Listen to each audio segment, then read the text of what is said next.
যে ধরেন স্লিভলেস কেউ ধর্ষণের শিকার হয়েছেন, তখন এক পক্ষ বলে এরা বোরকা পরে না বিধায় এই ধরনের ঘটনার ঘটেছে। আবার যখন বোরকাওয়ালা কেউ ধর্ষণের শিকার কিংবা মলেস্টের শিকার হন, তখন কিন্তু অপরপক্ষ এটা নিয়ে আর এক ধরনের পৈশাসিক আনন্দ তারা ফিল করেন। আজকে আমরা মূলত, আপনারা জানেন, দেশের বিভিন্ন স্থানে, বিশেষ করে জাহাঙ্গীরনগর ইউনিভার্সিটিতে একটা ধর্ষণ চেষ্টার ঘটনা রিসেন্ট সময় ঘটেছে। জাহাঙ্গীরনগর ইউনিভার্সিটি এক ধরনের কেল্লার মতো, যেখানে বাহিরের লোকজন খুব বেশি আনাগোনা নেই, ছাত্ররাই সেখানে থাকে। এইরকম একটা ক্যাম্পাসে যখন ধর্ষণ চেষ্টার মতো ঘটনাগুলো ঘটে, এবং সাম্প্রতিক সময়ে দেখেছি এছাড়াও বাংলাদেশের বিভিন্ন স্থানে এই ঘটনাগুলো ঘটছে। এবং এই ঘটনাগুলো হলো এমন যে এটা মানে আমাদের মনের মধ্যে বেদনা থাকে, কিন্তু এটা এক্সপ্রেস করা খুব টাফ।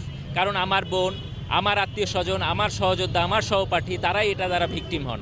এই কারণে আমাদের যে ছাত্র সংগঠন জাতীয় ছাত্র মঞ্চ, তারা আজকে মুখে লাল কাপড় বেঁধে তারপর তারা প্রতিবাদ করেছে। এর মিনিং হচ্ছে আমরা বোবা হয়ে গেছি, মানে দুঃখে কষ্টে মানুষ যেভাবে পাথর হয়ে যায় সেভাবে আমরা বোবা হয়ে গেছি। এটা আমাদের একটা প্রতিবাদ ছিল। এর আরও অনেকগুলো কারণ আছে কেন আমরা আজকে বোবা হয়ে গেলাম। এর কারণ হচ্ছে আমরা যখনই দেখি ধর্ষণের মতো ইস্যুগুলো কিংবা নারীদের হ্যারাসমেন্ট করার মতো ইস্যুগুলো আমাদের সামনে আসে, তখনও দেখি আমরা এক পক্ষ আর এক পক্ষকে কাদা ছুড়াছুড়ি করছে। আমরা অনেক সময় দেখেছি যে ধরেন স্লিভলেস কেউ ধর্ষণের শিকার হয়েছেন, তখন এক পক্ষ বলে এরা বোরকা পরে না বিধায় এই ধরনের ঘটনার ঘটেছে। আবার যখন বোরকাওয়ালা কেউ ধর্ষণের শিকার কিংবা মলেস্টের শিকার হন, তখন কিন্তু অপরপক্ষ এটা নিয়ে আর এক ধরনের পৈশাসিক আনন্দ তারা ফিল করেন। আবার একইভাবে দেখা যায় ছাত্র দ্বারা শিক্ষক কিন্তু শিক্ষক দ্বারা ছাত্র নানা সময় নিগৃহীত হচ্ছে। আমাদের সাম্প্রতিক সময়গুলোতে যদি দেখি, জগন্নাথ বিশ্ববিদ্যালয়ে এই ধরনের ঘটনা ঘটেছে।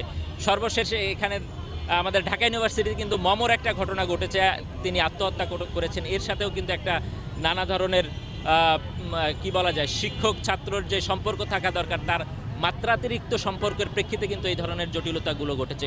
অর্থাৎ এই সোসাইটিতে, আমাদের বাংলাদেশে এই যে ধর্ষণের ঘটনাগুলো, এটা নানা জটিলতা এবং ক্লাইম্যাক্সের একটি সম্মিলিত ফসল বলা যায়, বা সম্মিলিত দুর্ঘটনা বলা যায়।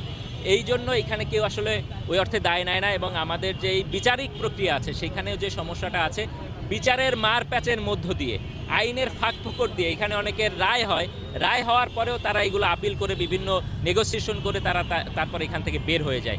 এইটা একটা ক্রাইসিসের জায়গা। আরও একটি ব্যাপার হচ্ছে, আপনারা জানেন এখন যে ধর্ষণের সর্বোচ্চ শাস্তি মৃত্যুদণ্ড এটা দেওয়া হয়েছে, কিন্তু আমরা দেখছি এখানকার ধর্ষণের যে মামলাগুলো আছে তা এত ধীর গতিতে আগাচ্ছে যে ভিকটিম এটা দ্বারা তিনি যে এইটা একটা ফিল পাবেন যে না, তার উপরে যারা অত্যাচার করলো তাদের একটা সেই ঘটনার একটা ন্যায় বিচার তিনি পাচ্ছেন, এই ধরনের ফিলিংস তিনি নিতে পারছেন না। এর পাশাপাশি বিভিন্ন সময় আমরা দেখেছি, অতীতে বিশেষ করে দেখেছি, যে রাজনৈতিক ছত্রছায়ায় বিভিন্ন ধর্ষণের কর্মকাণ্ডগুলো ঘটে। ফলে আমরা মনে করছি ধর্ষণের মতো ঘটনাগুলো শুধুমাত্র আইনি প্রক্রিয়ায় কিংবা শুধুমাত্র প্রতিবাদের মধ্য দিয়ে, শুধুমাত্র গণসচেতনতা সৃষ্টির মধ্য দিয়ে আসলে সমাধান করা সম্ভব না। এটা সমাধানের জন্য আমাদের একটা সামগ্রিক প্রয়াস দরকার। আমাদের সোসাইটির যেই অলিখিত চুক্তি ছিল, যে ভাবাবেগগুলো ছিল, যেগুলো আওয়ামী লীগ আমলে বিশেষ করে ধ্বংস হয়ে গেছে, সিনিয়র জুনিয়রকে সম্মান করার জায়গা, স্নেহ করার জায়গা, এবং সমাজে যে একটা ব্যাপার ছিল যে কেউ এই ধরনের অপরাধ করলে তাকে সমাজচ্যুত করা হইতো কার্যত, সেই ব্যবস্থাপনাগুলো ভেঙে যাওয়ার ফলে আমাদের এইখানে যাদের এই ধরনের খারাপ ভাবনা রয়েছে, তাদের জন্য একটা কি বলা যায়, পজিটিভ সময় চলে আসছে। তারা মনে করছেন যে এই ধরনের কুকর্ম করে তারা তো আসলে পার পেয়ে যাবেন। সেইটা এই সোসাইটির কারণে হোক, আইনের কারণে হোক, বিভিন্ন ফাঁকফোকর দিয়ে তারা কিন্তু এখান থেকে মুক্তি পেয়ে যাচ্ছেন। এই কারণে আজকের আমরা সামগ্রিক চিত্রটা আমাদের কাছে খুবই বেদনাদায়ক। এই জন্য আমরা মুখে লাল কাপড় বেঁধে আজকে এখানে প্রতিবাদে দাঁড়িয়েছিলাম। আমরা চাই এখানে যতগুলো পক্ষ আছে তারা সবাই ঐক্যবদ্ধভাবে এই সংকটটা মোকাবিলার চেষ্টা করুক। এই কারণেই আমরা আজকের এই কর্মসূচিটা